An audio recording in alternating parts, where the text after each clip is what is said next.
I just have to thank God in advance for this victory, and we shall celebrate Saturday night. Thank you.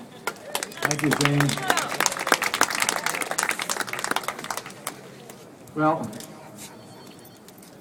he was this confident, I know, going to Greece. And Andre won the gold medal.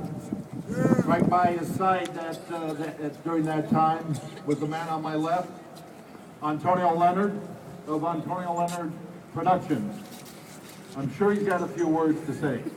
Antonio Leonard.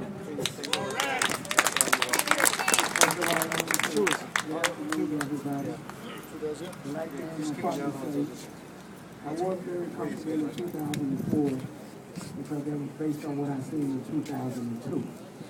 And I seen what Andre Ward had. And that's why I was so comfortable. So with this fight coming along, you got two great gentlemen here. So it's not one of those situations where you got... yeah, in parts because you There's nothing bad to say about Kessler, you know what I'm saying, because he was a gentleman. And we like to take the opportunity. Kessler is already a winner because he came over here and accepted the fight. We already done became world champions, so we have nothing to lose. But come Saturday night, there's no doubt in my mind that, you know, Dre's gonna win the world title because he already done won the world title. He's just gonna transfer the world title to us. So, that's no loser in that because he already done accomplished that. So ain't no bitterness with that. And the good thing Kessler got coming out here, him and Andre Ward gonna meet again in the final. Because he's the best fighter.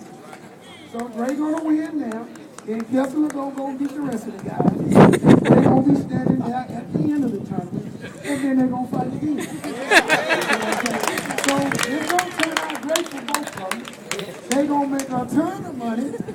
Everybody's gonna be happy. But that night, there won't be no losers.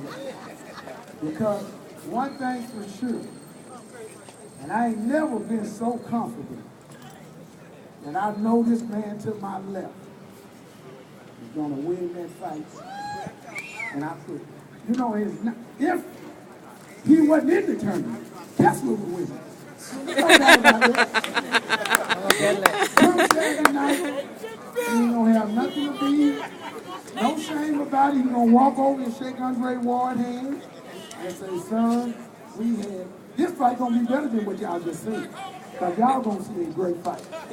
You seen two of the best guys fight. But he gonna shake Andre Ward and say, you know what?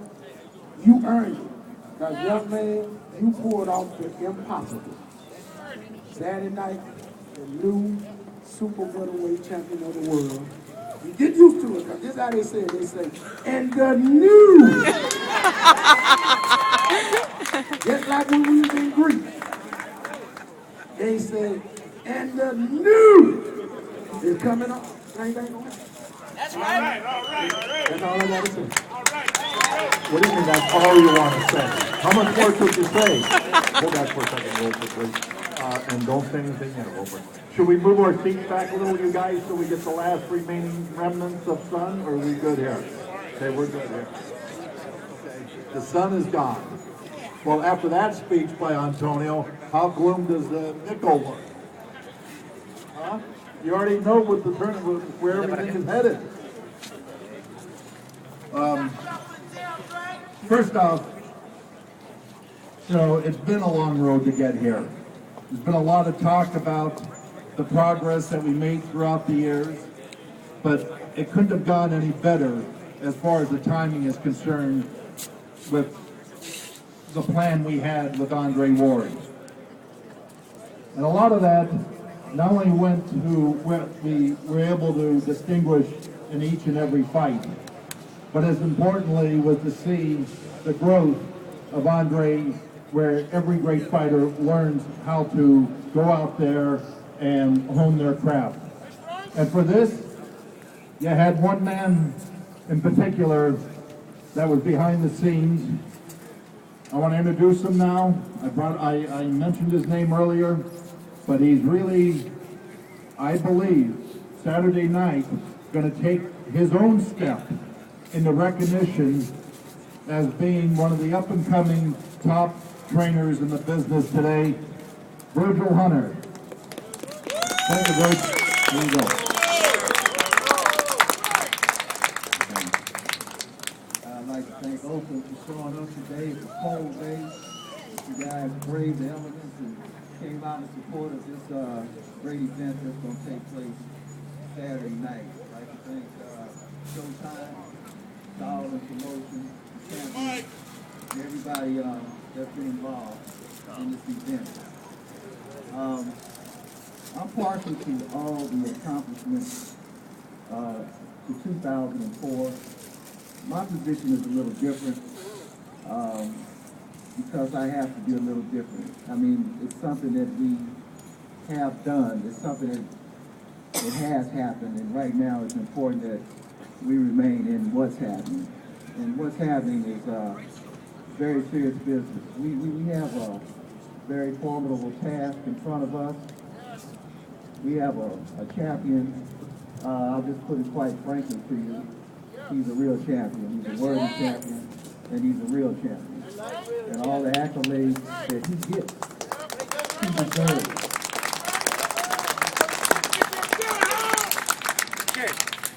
I remember several years ago, I got a phone call from a gentleman, and he said, "Hey, turn it on HBO. There's a kid fighting on HBO that if anybody's gonna write the book in boxing, he's gonna do it." And I turned it to HBO, and lo and behold, I saw Kessler versus Vibrato and Drivers.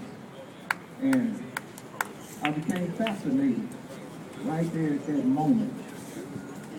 I became fascinated with his tenacity, his technique, his durability, his talent, his physicality, and I made it a point to put him in my Rolodex, that I have to start paying attention to him now. I have to watch him now. I have to look at him now. Not only him, but his brain trust. I have to watch his brain trust. I have to watch it. And I began that process 2-3 years ago. It's funny how these things, as they begin to unfold, your mind goes into another zone. You start asking yourself, am I looking for the weaknesses? Am I looking for the strengths? Am I looking for the habits? Am I looking for the audacity of the champion? Is he braggadocious? And you begin to just narrow it down.